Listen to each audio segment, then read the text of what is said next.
من إيجالو يلعبها بالجهة اليمنى لسعود، والعرضية من سعود وإيجالو فيتو.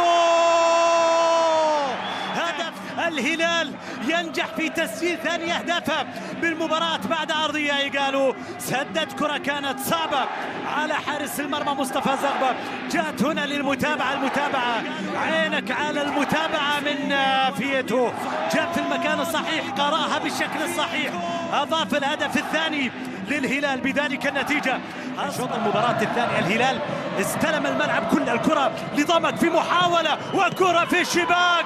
نعم، هدف رائع جدا لضمك، هدف رائع جدا لضمك. ضمك يقلص النتيجة الآن. شوف الكرة من جديد، يا سلام، والله لقطة رائعة جدا من عناصر ضمك إلى أن تمكن ضمك من تسجيل التعادل عن طريق الشمري الذي نجح في تسجيل الهدف.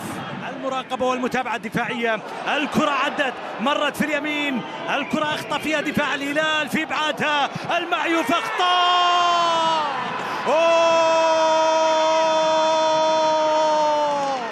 الله، في سجال بين ضمك والهلال. وشوف الكرة، كان في خطأ دفاعي قبل كان في خطأ دفاعي، ثم الكرة مررت عرضية، أخطأ المعيوف وسجلها الشهراني ليسجل لفريقه الهدف الثاني. عودة مستحقة، إصرار وروح وإرادة، أهدى ضمك العودة في المباراة. 2-2، مباراة رائعة جدا، 4 أهداف مقسمة بين الفريقين.